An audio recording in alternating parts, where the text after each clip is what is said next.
Okay, steering wheel off. Next is the cover, and then we'll get the plunger to get the cover comes off. Now we need a special tool to get this plate off. And you guys remember what that is? I'll show you. You guys remember what this is? Yep. You remember what it is? Yep. This is the only really easy way to get this off. All right. So you screw it. I'll show you where you can see it. You screw it onto this, onto the column. Then you take your wing nut, right? Because you got to press this down because there's a little ring. There's this ring right here. There's this ring right here that is what's holding that plate in place. And that's the lock plate. That's the lock cylinder for the key. And when you turn the key, that's what unlocks that's the anti-theft device for the steering column, you know, so it won't move. It locks in place. So the only way to get this out correctly is basically use one of these tools. All right, now once you get it tight on there, you're just going to use the pressure of this, and it's very simple. It's very easy. And there's my ring, and I'll just use to find the end. Where is it at? There it is. And we'll spin it around. So we'll get the groove up to the top. And then we'll hook it here, and we'll pull it over over and out of the groove. And it can be a pain in the ass, but with a little pick like this, makes it a lot easier. And you can basically just use pick as a pry from behind. You just got to work your way around. And then once you get that final little piece out of the groove, just like that, then you just wiggle it up and over. Just like that. All right. Then you just let this loose, and the plate backs off. And you unscrew your tool. And we're going to need that later, so we'll set that up over here. And then you pull your retaining ring. And that's all there is to it. That's all that holds that in place. And then you pull your plate. We'll keep that for later. And then you have your horn button, which I have basically deleted. As you can see, it's been trimmed off. All right. And then we have our spring. All right. Then we have our assembly. And this is what it looks like. You know, turn signal, cams, all that kind of good stuff. And then the hazard flashers right here, which is just a screw. And so it's just Phillips head screws that hold it in. Now comes the fun part, because now we have to pull that cover. Oh, as you can tell. Yeah, there'll be a video about these later. All right, so we have to pull the bottom cover, that cover, and we have to pull the two 5/8 bolts that's holding the column up, because we need to drop this column, because we have to fish this line down to the ignition switch, unplug the old one and plug the new one in. All right, so okay, first thing, it's just a Phillips screw for the turn signal handle. All right, and just you can just lay all this up on the dash, because you're going to reuse everything. All right, and then I could actually use my nut driver for this, but I'm already here. And then push this down the way, because there's one up here in the 1 o'clock, 9 o'clock, 6 o'clock sides. Don't forget to take this out. This is just a simple Phillips head screw too, but that's very important, because if you think you got it all done, no, you still got to do this right here, this one right here. to be able to get this out. Don't forget when you take this off that there is a spring inside there, okay? It's just a screw and a spring, but keep everything together, okay? I'll tell you what, if you guys ain't got a set of these picks, various little picks with handles, now this is a Matco that I don't know where I got it from, but I got it. But this has been one of the best tools ever, and I'll see if I can find a link for one of these, because you'll use this with this kind of stuff every time and every day. My son steals it from me constantly, and I have to get it back out of his toolbox, so because it grows legs and walks off. All right, like I said, we got to pull these covers off. So the first one is going to be the bottom. That driver makes it nice and easy. And then this cover here, most guys don't have this cover left, but with all the trucks that I took apart, I ended up with an extra, and I cleaned it up and used it.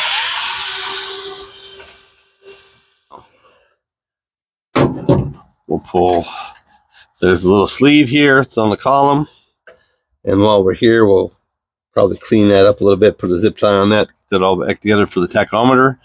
But now it's just, there's two 5/8 bolts that are up here, that are up underneath, and we're just going to let this column down.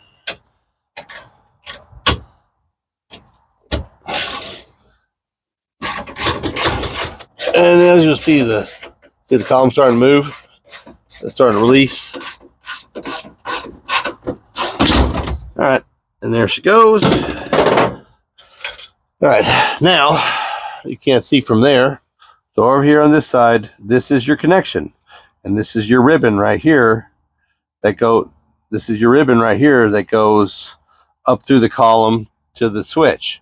So all we're going to do is we're just going to unplug it from here and then pull it through.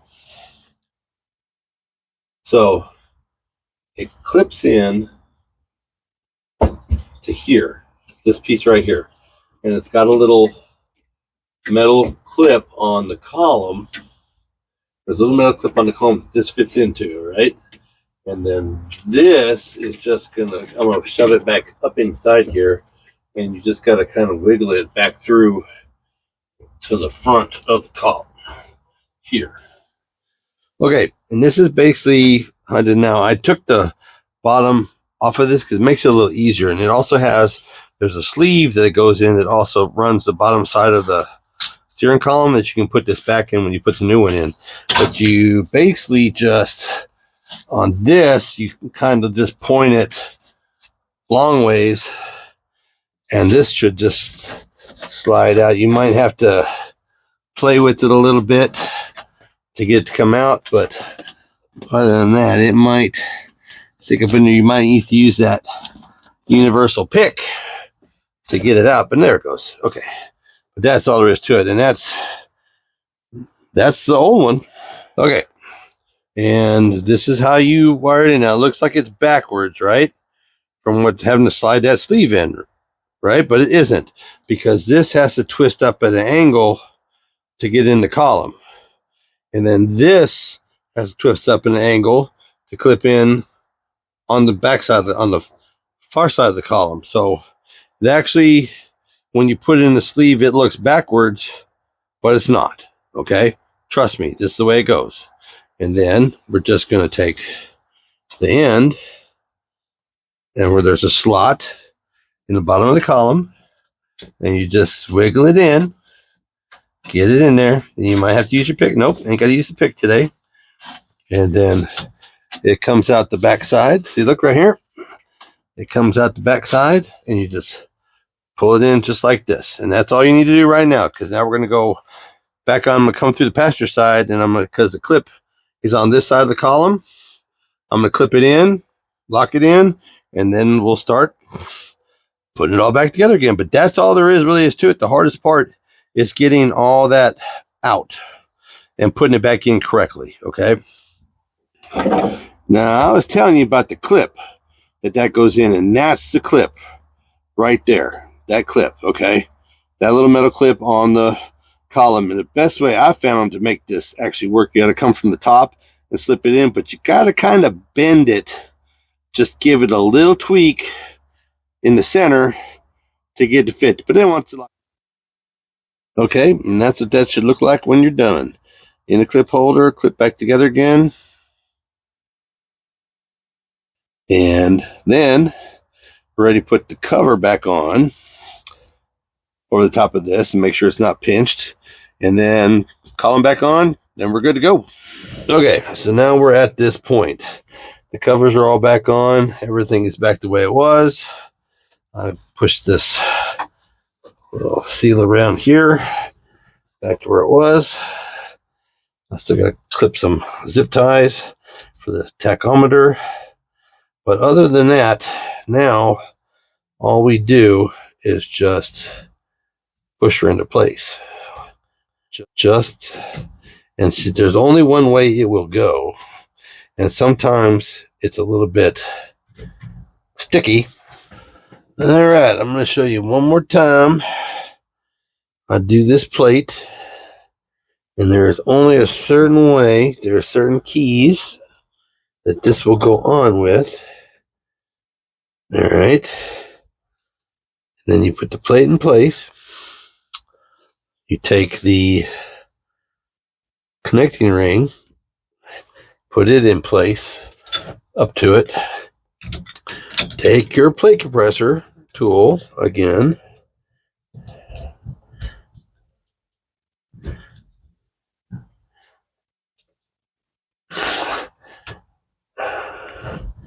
And I like to make sure that it's lined up with that tab before I start this process, because if it's not, it's a pain in the ass.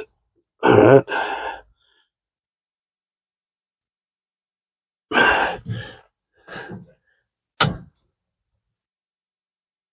Then we're going to work her down till we get past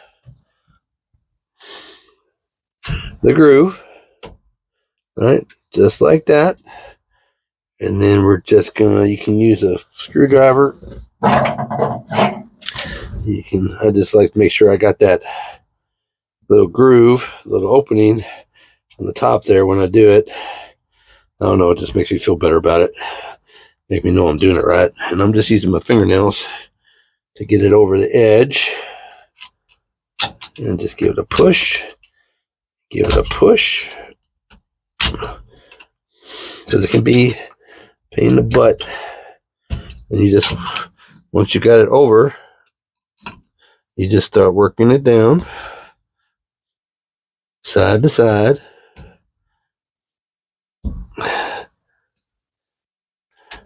until you get it in the groove, just like that. All right, in the groove. All right, and then you just let it off, make sure it's going to seat.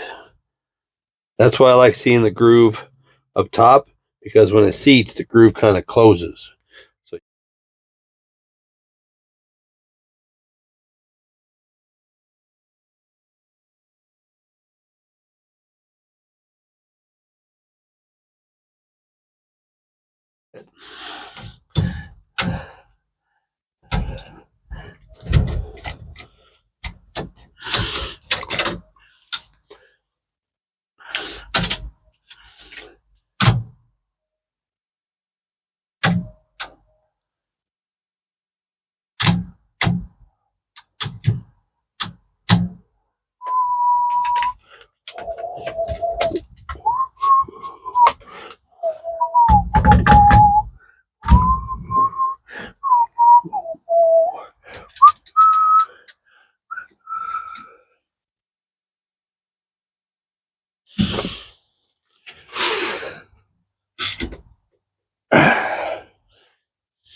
and that's all there is to it, to changing out a turn signal switch. Hardest part is having that. That was the best investment I ever made 30 years ago. I've used it over and over and over again, and it's been the best tool thing, because there's no way to get that little ring out without that tool. So if you're still here, like, share, and subscribe, smash that button, hit that bell, tell your friends. Y'all have a good day, because a good day today can be a new turn signal switch in the morning. Y'all be good.